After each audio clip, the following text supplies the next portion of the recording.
క్రీస్తునందున్న ప్రియులందరికీ gospel for you channel తరపున ప్రేమపూర్వక శుభాభివందనాలు. ఈరోజు మనం విశ్వాసులకు తండ్రి అయిన అబ్రహామును గురించి ఈ వీడియోలో తెలుసుకుందాం. అబ్రహాము యెహోవా దేవుని మాటలు నమ్మి ఆయనకు పూర్తిగా విధేయత చూపాడు. పాత నిబంధన గ్రంథంలో అబ్రహాము చాలా ముఖ్యుడు. అపోస్తులుడైన పౌలు విశ్వాసవీరుల జాబితాలో అబ్రహాము పేరును ప్రముఖంగా ఉదహరించాడు. బైబిల్లో అబ్రహామును గురించిన ప్రశంస చాలా చోట్ల ఉంది. అబ్రహాము విశ్వాసము, విధేయత మూలంగా ఎంతగానో ఆశీర్వదించబడ్డాడు. విశ్వాసులకు మూల పురుషుడు అని పిలువబడ్డాడు.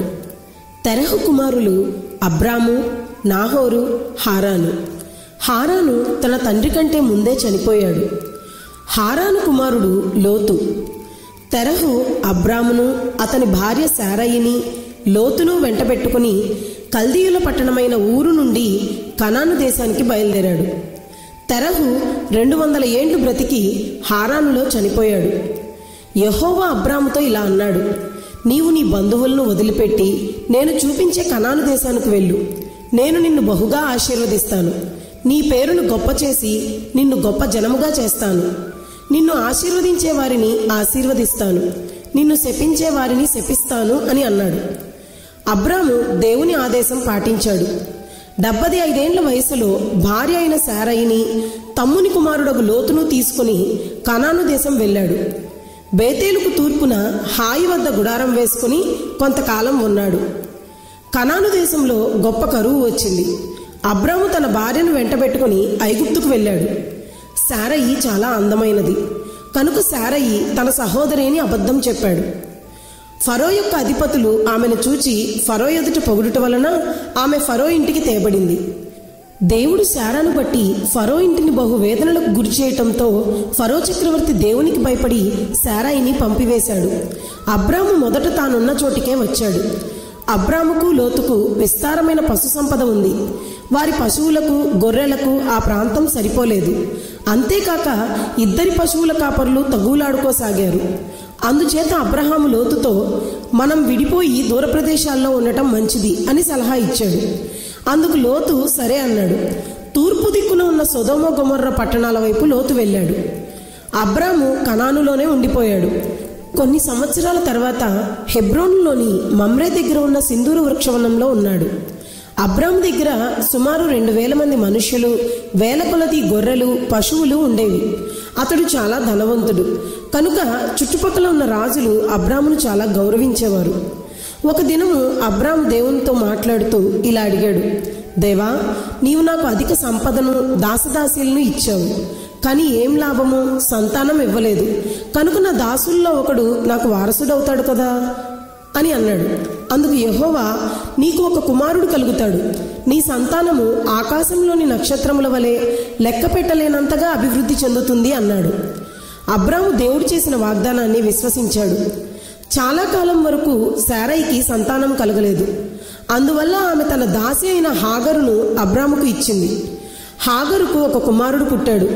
అతని పేరు ఇష్మాయేలు. అబ్రాము 99 సంవత్సరాలు గలవాడయ్యాడు. దేవుడు అతనికి ప్రత్యక్షమై ఇలా అన్నాడు, శారాయి వలన కలుగుబోయే సంతానమే నీ అసలైన సంతానము. నిన్ను అనేక జనములకు తండ్రిగా చేస్తాను. నీలో నుండి అనేక వీరులు, రాజులు, ప్రవక్తలు జన్మిస్తారు. మరియు ఇక మీదట నీ పేరు అబ్రాము అని అనబడదు. నిన్ను అనేక జనములకు తండ్రిగా నియమించితిని కనుక నీ పేరు అబ్రహాము అని, నీ భార్య అయిన శారాయి పేరు శారాయి అనవద్దు. ఏలయనగా ఆమె పేరు శారా అని చెప్పాను. మీరు బహుగా ఆశీర్వదింపబడతారని కూడా చెప్పాను. ఒకరోజు మమ్రే దగ్గర ఉన్న సింధూరవనంలో అబ్రహాము గుడారపు ద్వారమునొద్ద కూర్చుని ఉండగా యెహోవా అతనికి కనపడెను. అతడు కన్నులెత్తి చూడగా 3 మనుష్యులు అతని ఎదుట నిలవబడి ఉండెను. అబ్రహాము వారిని ఆదరించి భోజనం పెట్టాడు. భోజనం చేసిన తరువాత ఆ మనుష్యులు, వచ్చే ఈ కాలానికి నీ భార్య శారా తల్లి అవుతుంది అని ఆశీర్వదించారు. వారి మాటలు వినిన శారా నవ్వింది. ఎందుకంటే అప్పుడు శారా వయసు 90 సంవత్సరాలు, అబ్రహాము వయసు 99 సంవత్సరాలు. ఆ మనుష్యులు వెళ్లబోయే ముందు, యెహోవాకి అసాధ్యమైనది ఏమీ లేదు, మా మాట తప్పక నెరవేరుతుంది అన్నారు. ఆ మనుష్యులే సొదొమ గొమొర్రా పట్టణాలు అగ్నిగంధకములతో నాశనం కాబోతున్నాయని చెప్పారు. అప్పుడు అబ్రహాము తన సోదరుని కుమారుడైన లోతును బట్టి దేవుని అనేకసార్లు బ్రతిమలాడుతూ ఆ పట్టణంలో కనీసం 10 మంది నీతిమంతులున్నా ఆ పట్టణాలను నాశనం చేయవద్దని అబ్రహాము దేవుని బ్రతిమలాడాడు. అందుకు యెహోవా దేవుడు లోతును అతని భార్యను 2 కుమార్తెలను ఆ పట్టణముల నుండి బయటకు తీసుకుని వచ్చాకనే సొదొమ గొమొర్రాని నాశనం చేశారు. అబ్రహాముకు 100 సంవత్సరముల వయసు వచ్చింది. దేవుడిచ్చిన వాగ్దానం ప్రకారం సారాకు ఇస్సాకు అనే కుమారుడు పుట్టాడు. మనుష్యులు అసాధ్యం అనుకున్న వాటిని దేవుడు సుసాధ్యం చేయగలడు అనే సత్యం అబ్రహాము శారాల విషయంలో నిజమైంది.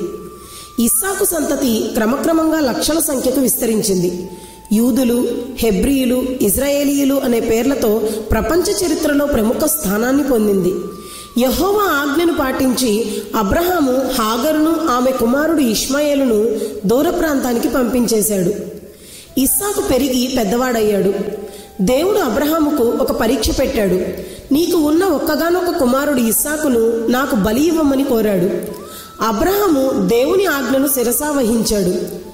ఇస్సాకును ఒక గాడిదపై కట్టెలను తీసుకుని బయలుదేరాడు. మోరియా దేశంలో దేవుడు చెప్పిన పర్వతం దగ్గరకు వెళ్ళాడు. పనివాళ్లను క్రిందనే ఉండమన్నాడు. మేము వెళ్ళి యెహోవాకు మొక్కి తిరిగి వస్తాము అని చెప్పాడు. ఆ కట్టెలు ఇస్సాకు తలపై ఉంచాడు. తాను కత్తిని నిప్పుని తీసుకుని కొండ ఎక్కుతున్నాడు. దారి మధ్యలో ఇస్సాకు, తండ్రి, దహనబలికి కట్టెలు నిప్పు ఉన్నాయి, కానీ గొర్రెపిల్ల ఏది అని అడిగాడు. అందుకు సమాధానంగా అబ్రహాము, నా కుమారుడా, గొర్రెపిల్ల సంగతి దేవుడే చూసుకుంటాడు అని అన్నాడు. ఇద్దరూ కొండపైకి చేరారు.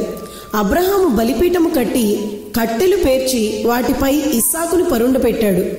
కత్తితో ఇస్సాకును బలి ఇవ్వడానికి సిద్ధమయ్యాడు. అప్పుడు యెహోవా దూత అతన్ని ఆపాడు. నీవు నీ ఏకైక కుమారుణ్ణి నాకు బలిగా ఇవ్వడానికి సిద్ధపడ్డావు, అందుకే నేను సంతోషిస్తున్నాను అని దేవుడు అన్నాడు. అబ్రహాముకు పొదలో కొమ్ములు తగులుకొని ఉన్న ఒక పొట్టేలు కనిపించింది. అతడు దానిని ఇస్సాకునకు ప్రతిగా దేవునికి బలి ఇచ్చాడు. అబ్రహాము ఆ చోటికి యెహోవా ఈరే అని పేరు పెట్టాడు. అతడు ఇస్సాకును దాసులను వెంటబెట్టుకుని బెయేర్షెబాకు తిరిగి వెళ్ళాడు. శారా 127 సంవత్సరాలు జీవించింది. ఆమె కనాను దేశమందలి హెబ్రోనును కిర్యాతర్బాలో మృతి చెందింది. ఆమె మృతదేహాన్ని అబ్రహాము తాను కొని ఉంచిన మమ్రే ఎదుట ఉన్న మక్పేలా గుహలో పాతిపెట్టాడు. అబ్రహాము వృద్ధుడయ్యాడు. అతడికి అన్యుల కన్యను తన కోడలిగా చేసుకోవడం ఇష్టం లేదు. కాబట్టి తన ప్రధాన దాసుడైన ఎలియాజరును నాహోరుకు పంపాడు.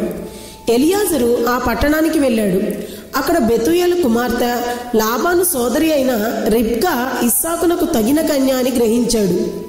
రిబ్కా చాలా అందమైనది, వినయ విధేయతలు కలిగిన యువతి. ఆమె ఎలియాజరు వెంట వెళ్ళడానికి సమ్మతించింది. ఆమె అన్న, తండ్రి కూడా సమ్మతించారు. రిబ్కా ఎలియాజరు వెంట కనాను దేశం వెళ్ళింది. దారిలో ఇస్సాకు ఎదురయ్యాడు. రిబ్కా గౌరవ సూచకంగా ఒంటెపై నుండి దిగి ముఖానికి ముసుగు వేసుకున్నది. ఇస్సాకు ఆమెను వివాహం చేసుకున్నాడు. అతడు రిబ్కాను ఎక్కువగా ప్రేమించాడు. శారా మరణించిన తరువాత అబ్రహాము కెతూరా అను స్త్రీని పెండ్లి చేసుకున్నాడు. ఆమె ద్వారా అతనికి చాలామంది సంతానం కలిగారు.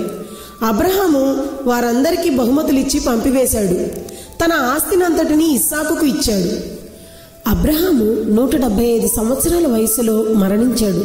అతని మృత శరీరాన్ని కూడా మక్పేలా గుహలో పాతిపెట్టారు. అబ్రహాము జీవితం నుంచి మనం నేర్చుకోవాల్సిన అంశాలు. అబ్రహాము ఒక భక్తుడు. దేవుని ఎడల, ఆయన మాటల ఎడల అచంచల విశ్వాసం కలవాడు.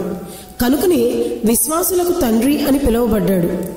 అబ్రహాము దేవుని ఆజ్ఞలను పూర్తిగా పాటించాడు. తన స్వదేశం వదిలిపెట్టాడు. కుమారుని బలి ఇవ్వడానికి కూడా సిద్ధమయ్యాడు. కనుక బహుగా ఆశీర్వదింపబడ్డాడు. అబ్రహాము దేవునితో మాట్లాడాడు. తనకు సంతానం ఇవ్వమని ప్రార్థించాడు. సొదొమ గొమొర్రా పట్టణాలలో 10 మంది నీతిమంతులున్న ఆ పట్టణాలను నాశనం చేయవద్దని బ్రతిమలాడాడు. అబ్రహాము మంచి వీరుడు, ధర్మం కోసం పోరాడేవాడు. యుద్ధం చేసి సొదొమ రాజును విముక్తునిగా చేశాడు. అబ్రహాము దైవభక్తి గలవాడు. షాలేము రాజైన మెల్కీసెదెకు దేవుని యాజకుడు. అతడు అబ్రహామును ఆశీర్వదించాడు. అబ్రహాము జీవితము ఆదర్శ జీవితము, విశ్వాసులందరికీ అనుసరణీయమైన జీవితము. అబ్రహాము దేవుని నమ్మెను. అది అతనికి నీతిగా ఎంచబడినని యాకోబు పత్రిక 2వ అధ్యాయం 23వ వచనంలో వ్రాయబడి ఉన్నది. అబ్రాహామును గురించిన ఈ వివరణ అంతా మీకు అర్థమైనదని నమ్ముచు మీకు మేలుకరంగా ఉంటే మీకు నచ్చితే లైక్ చేయండి. గాస్పెల్ ఫర్ యూ ఛానల్ను సబ్స్క్రైబ్ చేయండి. మరొక అద్భుతమైన అంశంతో మరలా మీ ముందుకు వస్తాము.